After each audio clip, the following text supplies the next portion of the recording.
반갑습니다. 여러분. 조상원 교수입니다. 오늘 11번째 강의 진행하겠습니다. 오늘 주제는 예배는 하나님의 계시에 대한 인간의 반응이다 라는 주제로 강의 진행하려고 합니다. 분량이 오늘은 좀 적습니다.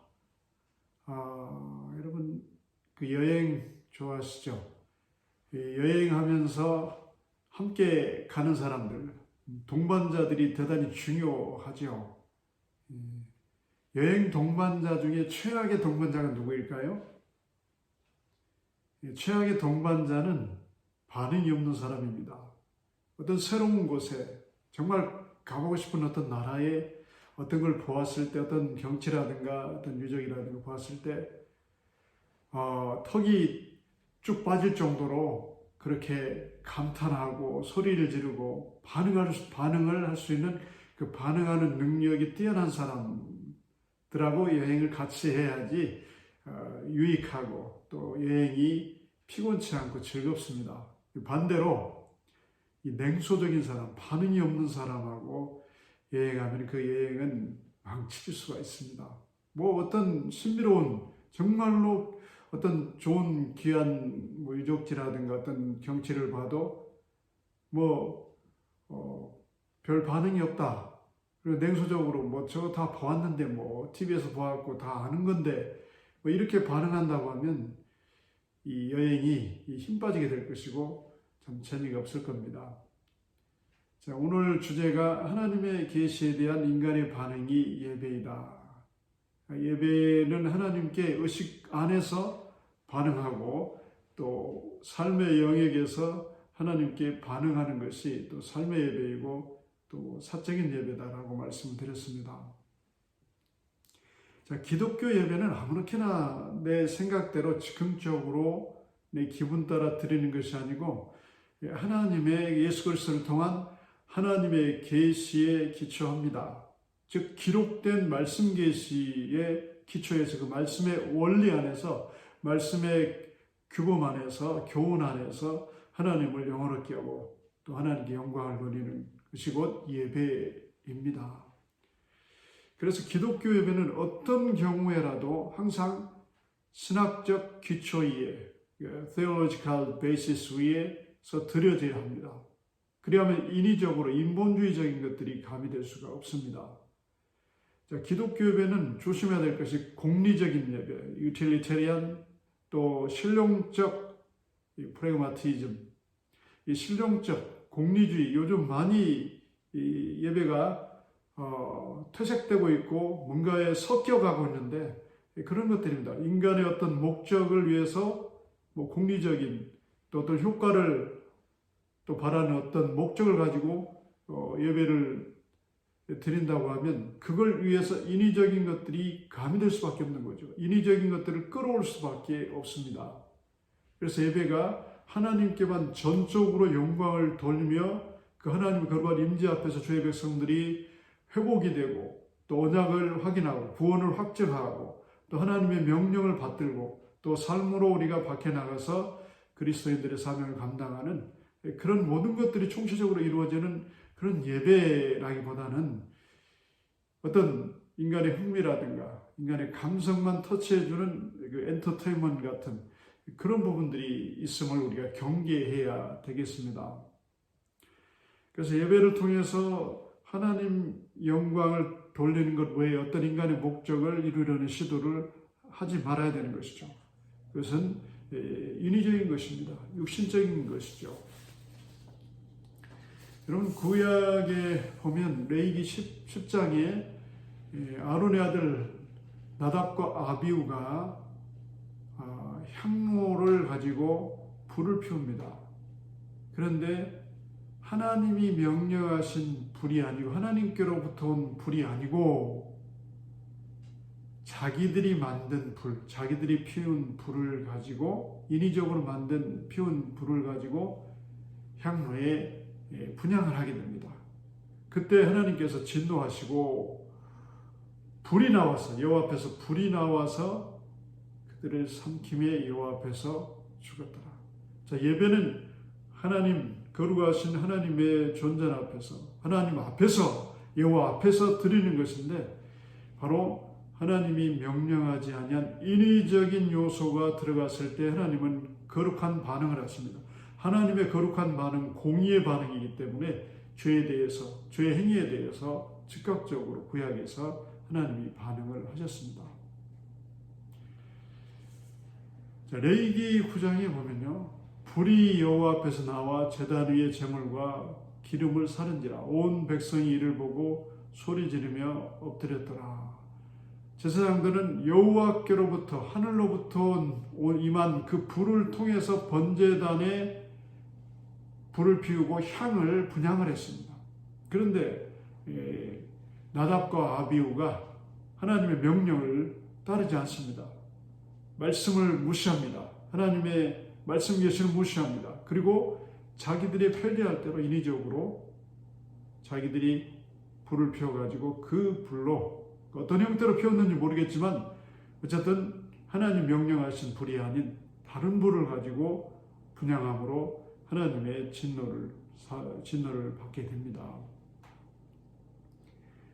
자, 예배가 실제적인 의식으로 적용될 때 반드시 신학적 원리들에 의해서 통제를 받아야 합니다. 일정한 원리, 신학적 체계 안에서 또 드려지는 예배 요소 가운데서 하나님의 말씀과 신학적 원리 안에서 통제를 받는 예배가 되어야 한다는 것입니다. 즉흥적으로 뭔가 느낌에 의해서 분위기에 의해서 이런 예배가 드려져서는 안 된다는 거죠. 우리가 익히 알듯이 옛날 미국 그 부흥시대, 대각성운동 시대에 펜사콜라의 가짜 기적들이 얼마나 많았습니까? 사람들은 가짜로 진행자들이 미리 사전에 짜놓은 그런 사람들을 세워서 치료가 되고 안진병에 일어나고 귀머거리가 귀가 들리고 기적을 경험하다 간증할 때 사람들은 감동을 받고 눈물을 흘렸습니다. 가짜임에도 그랬다는 거죠. 그래서 우리는 하나님께 예배하고 어떤 주의 이름을 모이는 어떤 집회 가운데서도 항상 신학적 원리에 의해서 모든 예배와 예전이 통제를 받을 때 온전하게, 건전하게 예배를 드릴 수가 있습니다. 어떤 인간의 편의, 좋죠, 감정을 흔들어대는 거, 이거 뭔가 사람들에게 뭔가 하나님이 계신 것 같고, 그렇지만 이게 감정으로 끝나는 경우가 많아요. 하나님이 없이 그냥 감정의 느낌으로 예수 안 믿는 사람들도 예를 들어서 어떤 열광적인 분위기 속에서 엑스타시를 경험할 수도 있지 않습니까? 또 무슨 마약을 통해서도 그런 걸 통해서도 그런 엑스타시에 들어가기도 합니다. 조심해야 되겠죠. 사람들은 감성을 자극하는 걸 굉장히 좋아합니다.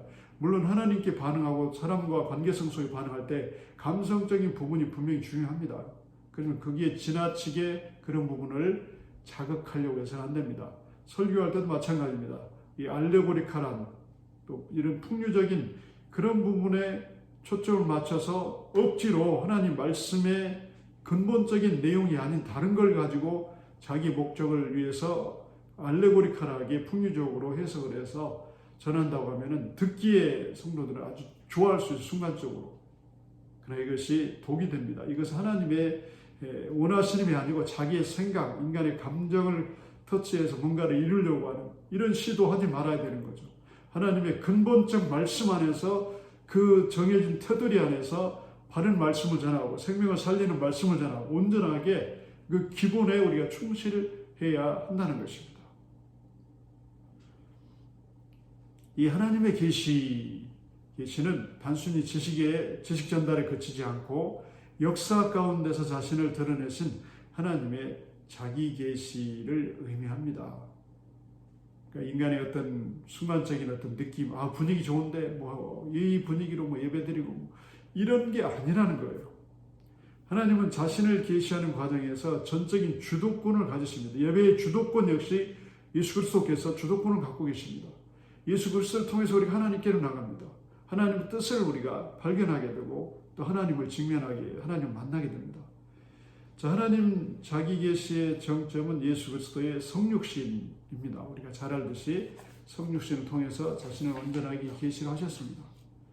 자, 자, 예배는 인간의 의지나 목적에 의해서 발현된 것이 아니고 하나님의 의도, 하나님의 명령, 하나님의 일정한 규범과 원리로 인해서 우리가 예배를 드리게 됩니다.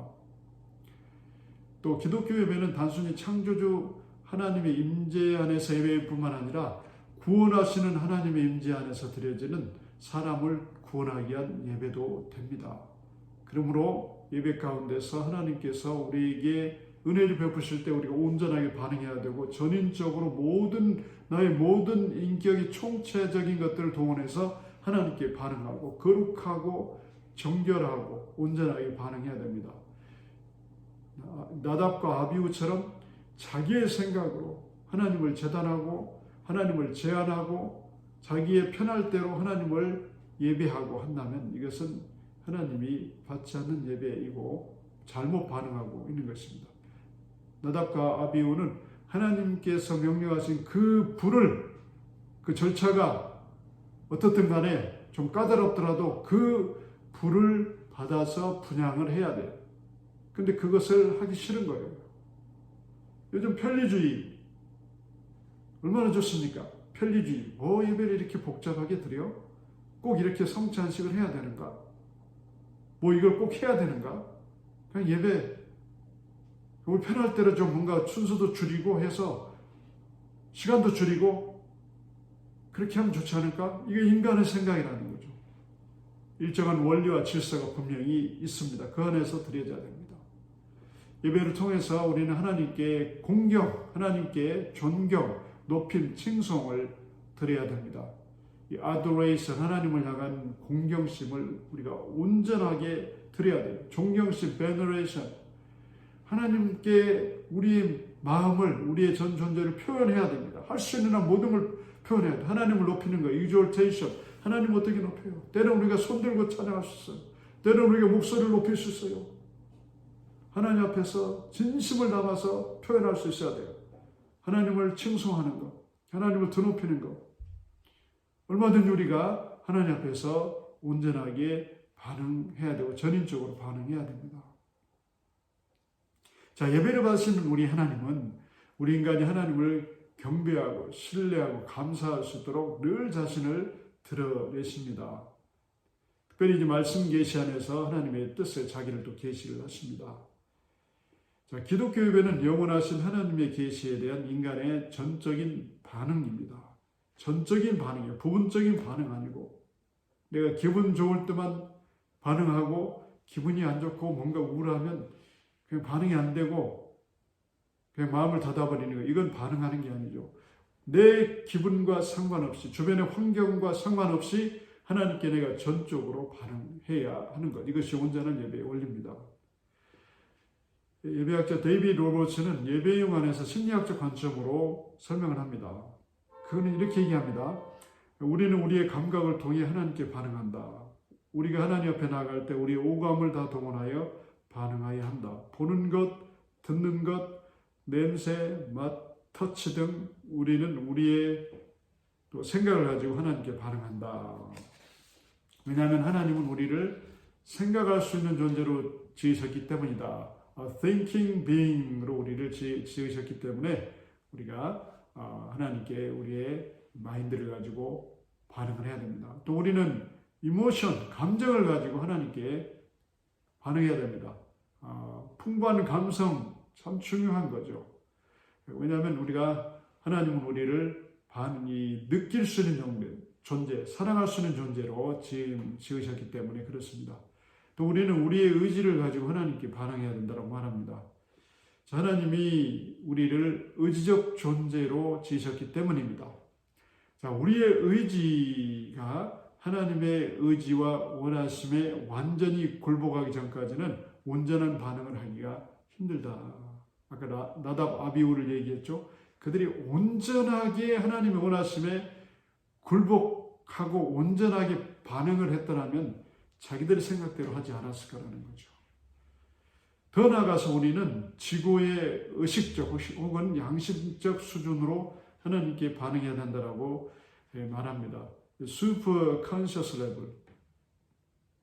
아주 하나님께서 원하시는 그런 최고의 지고의 의식적 수준으로 하나님께 우리가 반응을 해야 할 것을 말합니다. 왜냐하면 하나님의 능력은 영적인 자각을 제공하고 새로운 통찰력과 영감을 제공하기 때문이다라고 로고처럼 말합니다. 우리 하나님께 반응할 때 정말 반응을 다양하게 해야 되겠죠. 그리고 진실되게 온전하게 열정적으로 우리의 주신 지정의 또 오감을 가지고 하나님께 반응해야 됩니다. 그렇게 되면 다윗처럼 반응할 수 있는 거죠. 하나님 언약궤를 다윗성으로 모셔드릴 때 속옷이 드러나도록 그가 춤을 췄습니다. 이게 반응이거든요. 반응. 주변에서 정신없는 왕이 돼가지고 미갈이 그랬지 않습니까? 하나님 싫어했어요. 하나님의 마음을 읽을 수 있어야 돼요. 하나님께 우리가 온전하게 반응하는 거 아주 중요한 것이죠. 하나님이 모든 가치의 중심으로서 최고의 존경을 받으셔야 함이 옳습니다. 의식의 영역에서 공적인 예배를 통해서 하나님께서 그렇게 영광을 받으셔야 되고 그렇게 또 반응해야 되고 동시에 삶의 영역에서도 하나님께 우리가 반응을 해서 하나님께 영광을 돌려야 됩니다. 바로 그것을 하나님 우리에게 원하시고 계십니다. 그러니까 예배는 항상 일방적으로 하나님께 나가는 것이 아니라 하나님과 반응하는 거죠. 하나님과 반응, 하나님과 우리 사이에 항상 그런 상호적 반응이 있어야 됩니다. 자, 기독교 예배의 구조 형식을 보면 지나치게 말씀에 기울어지거나 또 의식에 치우쳐 있거나 로마 가톨릭 교회라든가 이제 의식을 강조하는 영국 성공회 교회 같은 경우는 의식을 지나치게 강조하다 보면 그 말씀 사역의 역사가 좀 쇠퇴하고 좀 뭐랄까요? 좀 좁아지는 경우가 있습니다. 그러나 지나치게 이제 말씀 사역을 강조하게 되면 또 문제가 일어나죠. 그러니까 말씀 사역과 의식 사이에 전체적인 균형이 이루어지도록 해야 됩니다. 지나치게 의식에만 치중하게 되면 예배에 있어서 중요한 말씀의 성육신적인 현현이 약화됩니다. 그래서 예배의 본질적인 면을 또 놓칠 수가 있고 그 말씀을 통해서 하나님 백성이 주시는 하나님의 뜻, 계획 이런 것들이 약화될 수가 있습니다. 반대로 지나치게 의식을 무시하거나 소홀히 하는 것도 문제가 됩니다. 하나님은 질서의 하나님이십니다. 구약을 여러분들 읽어보세요. 출애굽기라든가 레위기라든가 이런 부분을 읽어보면 하나님이 얼마나 질서를 중요하게 생각하시고 하나님이 세밀한 분이신가를 여러분들이 깨닫게 될 것입니다. 하나님은 천지 창조를 하실 때부터 창조 질서 안에서 조화롭게 아름답게 모든 것이 서로에게 조화되도록 그렇게 질서 있게 창조를 하셨습니다. 그 종류대로 각기 그 종류대로 이렇게 표현하십니다. 모든 걸 균형 있고 질서 있게 지으셨다고 하는 의미입니다. 구약의 제사제도 또 예배 예전을 세우실 때 아무나 제사 직무를 감당하도록 하지 않았습니다. 레위지파를 통해서 하나님께서 그 일을 하게 하십니다. 제가 이제 외국에서 오래 살다 보니까 참 이해할 수 없는 일들을 가끔 듣습니다. 거기에서 이제 신학을 해가지고 한인 사회에서 목회자가 된 사람들 중에는 예를 들어 중국집에서 모임을 갖고 짜장면 먹고 끝나고 나서 몇 사람 목회자가 안수해가지고 목회자가 태어나기도 하고 이런 얘기를 들어요. 그런 사람들이 또 목회자로 세워져서 이게 도대체 아무리 세상이 편리주의로 자기 마음대로 종교의 자유가 있다지만 이건 아니죠, 여러분들. 우리가 학부 4년을 나오고 또 3년 MDB를 공부해도 부족해서 석사과정 또 박사과정 공부를 하고 있는 분도 많은데요.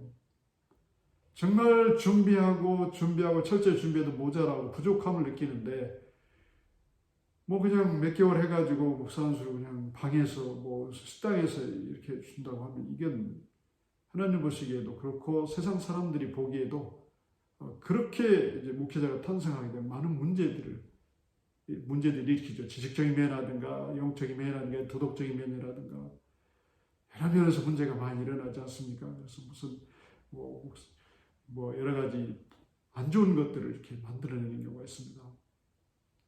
시간이 가고 좀 절차가 복잡해도 정한 규례 안에서 또 원리 안에서 우리가 하나님을 섬기고 또 우리가 신앙생활을 하는 것, 이것이 합당하고 건전합니다.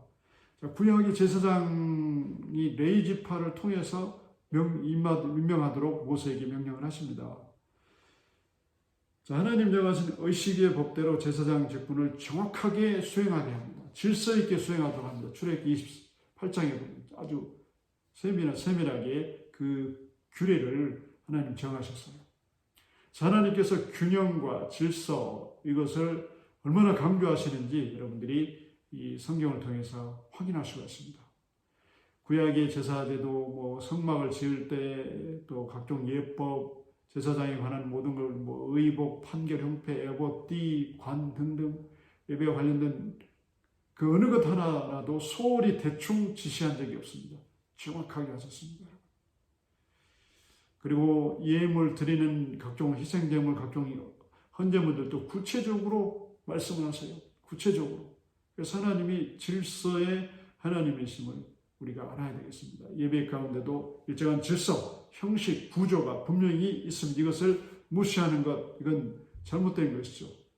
아무리 시대가 편해졌다고 해서 대충 그냥 그렇게 드리는 거 하나님 원치 않습니다. 자, 신약에서도 하나님 질서의 하나님이시라는 것을 나타내는 그런 부분들이 나오죠. 베스다 광야에서 오병이의 기적을 통해서 많은 배고픈 사람들을 먹이셨습니다. 그때 배가 고프다고 해서 그냥 아무렇게나 기적을 베푼 게 아니에요.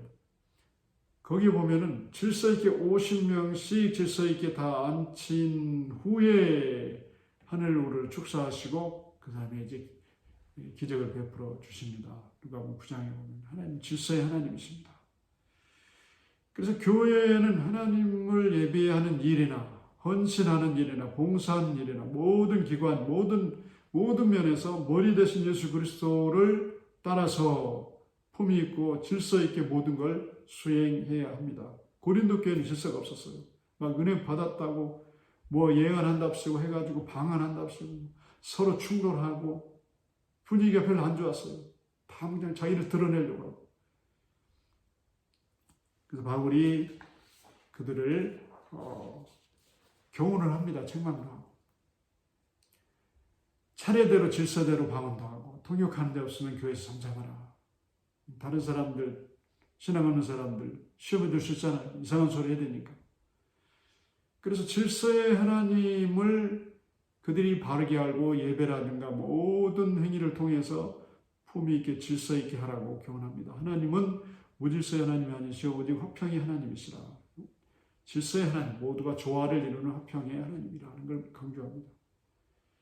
그래서 예배의식에 있어서 요즘 어떤 교회들을 보면 좀 위험하게 사도행전 신앙고백 이런 것을 빼버리고 이렇게 젊은이들 보기에는 멋있네? 이렇게 앞서가는 교회인가? 이런 생각이 들도록 그런 예배 순서라도 이것을 바꾸는 그런 경우가 있습니다. 지금까지 초대교회부터 내려온 어떤 사도들의 전통이라든가 초대교회 전통이라든가 예배 요소 가운데 이런 부분들을 지키기 위해서 순교를 당하기도 하고 핍박을 당하기도 하고 엄청난 고통을 당하기도 했는데 이 시대가 변했다고 해서 그냥 그런 부분들을 쉽게 던져버리고 이게 구차하게 할 필요는 뭐가 있어? 이렇게 던져버린다고 하면 이것 또한 문제가 됩니다, 여러분. 자, 인본주의라고 얘기 안 해요.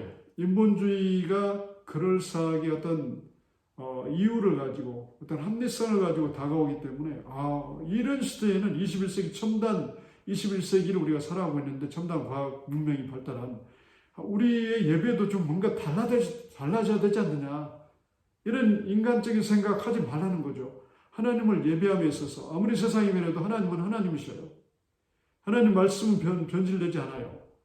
하나님 말씀을 담는 어떤 그릇들은 바꿔줄 수 있겠지만 우리가 하나님을 예배함에 있어서 근본적인 틀, 형식, 질서를 깨트리는 시도, 인위적인 시도를 하지 말아야 되겠습니다. 예배를 콘서트로 만들지 말아야 됩니다. 사람들은 그렇게 생각할 수 있습니다.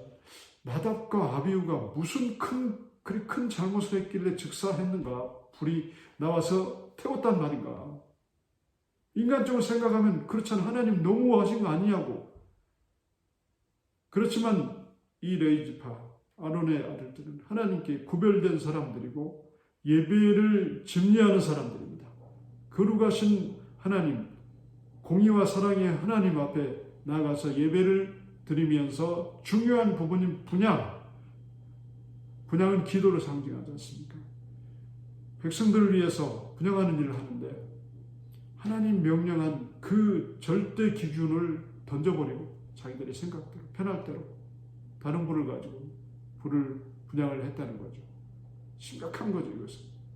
그 심각성을 좀 알아야 되겠어요. 현대 교인들이 하나님이 그 하나님이셔요. 구약의 하나님 똑같은 하나님이 신약의 하나님. 이 시대의 하나님도 똑같은 하나님이십니다. 하나님이 약해지시고 힘이 없어지시고 그런 게 아니에요. 우리가 죄 지어도 뭐 즉각적으로 구약처럼 하나님께서 불을 내려서 죽이시는 하나님은 아니시기 때문에 하나님을 좀 쉽게 생각하는 경우가 있는데 그러지 말아야 됩니다. 우리가 이렇게 살아있는 것 누구예요? 예수 그리스도. 우리의 죄를 담당해 주시고 우리를 위해서 십자가에서 피 흘리신 예수 그리스도의 그 구속의 은혜가 항상 우리 앞에 있기 때문에 하나님의 진노가 누구로 드는 거예요? 우리가 거룩해서 우리가 잘나서 의로워서 그렇게 지금 살아있는 게 아니라는 거죠. 우리 하나님을 좀 제대로 알아야 됩니다. 로마서 1장에 있는 것처럼 하나님을 알되 하나님을 잘못하는 경우가 얼마나 많습니까? 하나님을 예배하는 예배자들 정말 이 세상의 그 흐름, 인본주의적인 이 흐름, 세속주의 흐름을 경계하지 않으면 여러분들 앞으로 교회의 예배가 무너지면 교회가 무너지고 교회가 유럽 교회, 미국 교회처럼 점점점 쇠퇴하고 문을 닫을 수도 있습니다. 다행히 이제 요즘에 유럽 교회들이 조금씩 회복하는 숫자가 제자 훈련이 활발하게 되면서 그 숫자가 늘어나고 있다는 제가 통계를 봤어요. 감사할 일이죠. 다시 회복했으면 좋겠어요. 이 1903년에 웰류 부흥운동이 다시 한번 일어나서 유럽을 좀 회복시켰으면 좋겠고요. 어쨌든 인간적인 이런 부분들 정말 우리가 조심해야 되겠습니다. 기독교 예배 하나님이 자신을 계시한 말씀에 대해서도 우리가 전적으로 반응하고 또 우리의 의식 가운데서도 온전하게 반응하고 또 우리의 생활 가운데서도 온전하게 전인격적 모든 걸 동원해서 하나님께 반응을 하면서 우리가 하나님을 예배해야 되겠습니다. 오늘 여기까지 하죠. 짧은데 안타깝게도 코로나 때문에 여러분 직접 대면해서 강의하고 수업하는 게 불가능해졌습니다. 학우들 중에서는 정말 우리가 만나기를 원합니다. 교수님 좀 만납시다. 뭐 이런 분도 있어요. 기회가 될지 모르겠지만 지금 학교에 공식적으로는 오늘 지금 학사 관련 공지가 나왔는데요.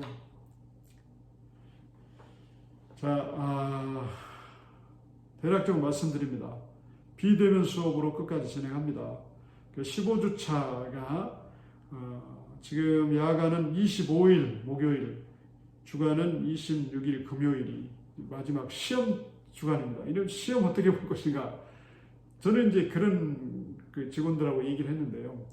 그래도 마지막은 우리가 강의실을 큰 걸 나눠서라도 시험을 좀 봐야 되지 않냐, 얼굴도 보고. 근데 결국에는 이제 그게 안 됐습니다. 그래서 비대면으로 시험을 봐야 됩니다. 자, 오픈북을 학교에서는 오픈북 테스트를 합니다. 그러니까 뭐 여러분들에게 뭐 굳이 미리 뭐 이렇게 예제를 알려줄 필요가 없을 것 같아요. 오픈북 해서 여러분들 그 시험 보는 주간에 제가 예제를 말씀을 좀 드리려고 그래요. 그 전주라든가. 그래서 25일, 26일, 야간은 25일, 주간은 26일에 여러분들이 시험지를 시험지 파일이 있습니다. 양식 파일을 학교에서 여러분들이 이제 과 대표는 뭐 제가 보내줄 수도 있어요. 저한테 지금 있기 때문에 받아가지고 모든 학우들에게 이메일을 보내주시면 그걸 파일을 받아서 거기에 시험지와 똑같아요. 거기에 이제 여러분들이 타이핑을 해서 작성을 해가지고 그걸 저한테 보내주셔야 돼요. 저한테. 그러니까 야간은 25일 저녁까지 저한테 보내주셔야 돼요. 이거 시험입니다. 주간 26일 오전까지 해서 저한테 보내주셔야 돼요. 이날은 막 늦게 하면 안 됩니다, 여러분들. 뭐 지금은 좀 늦게 뭐 여러분들이 이제 동영상을 시청하기도 하지만 그날이 여러분들 시험이기 때문에 똑같이 여러분들이 작성을 해서 저한테 이메일로 보내주셔야 됩니다. 그리고 이제 절대평가가 되었는데 그래도 모두 A를 줄 수가 없습니다. 왜냐하면 여기 지금 과제물들을 쭉 제출하는 걸 보고 또 이제 마지막에 여러분들 중요한 과제물이 가장 중요한데요. 그걸 보고 또 시험 내용을 볼 겁니다. 오픈북을 하기 때문에 내용이 비슷하겠지만 거기에서 이제 논리 전개라든가 이런 게 또 있을 수 있습니다. 그게 이제 변별력 차이가 나겠죠. 어떻게 논리적으로 잘 기록하는가. 그러니까 여러분들 시험 문제를 잘 보셔야 됩니다. 뭐뭐에 대해서 서술하시오. 그럼 그냥 서술만 쓰면 되는데 뭐뭐에 대해서 논하시오 하면은 논리적으로 전개를 하라는 뜻입니다. 그래서 여러분들 시험은 뭐 스트레스를 꼭 받을 필요는 없을 것 같아요. 그래서 여러분들이 이제 그렇게 해서 시험을 25일, 26일 진행을 하게 될 것입니다. 그리고 이제 설교 클리닉 여기서 같은 클래스이기 때문에 설교 클리닉이 저한테 배정된 학생들은 동영상을 10분에서 20분 정도 자신 있는 설교 주제 말씀, 설교 제목 그렇게 해가지고 동영상을 한 10분에서 20분 사이에 너무 길게 안 해도 됩니다. 그걸 만들어서 저에게 동영상 파일로 저에게 메일로 보내주셔야 되겠습니다. 이것도 이제 기말고사 전까지 해 주셔야 되고 3차 클리닉도 저한테 또 보내주시길 바랍니다. 이제 성적 정정기간이 연락기간이 7월 2일부터 금요일까지, 목요일부터 금요일까지 3일 금요일까지입니다. 여러분들 이제 이건 뭐 공지가 될 겁니다. 어쨌든 안타깝습니다. 여러분 보면서 이게 강의가요, 이 줌이라든가 이게 동영상 한계가 있습니다. 이렇게 대면에서 함께 대화도 하고 뭔가 질문도 받고 하면서 이걸 강의를 진행해야 되는데 참 이 코로나 때문에 이 어려운 불편한 그런 강의를 우리가 지금 듣고 또 하고 있습니다, 여러분들. 어쨌든 안타깝지만 뭐 이런 상황이 뭐 이렇게 됐으니까 우리가 다른 방법을 찾을 수가 없습니다. 어쨌든 여러분들 또 다음 시간까지 평안하시길 바랍니다. 감사합니다.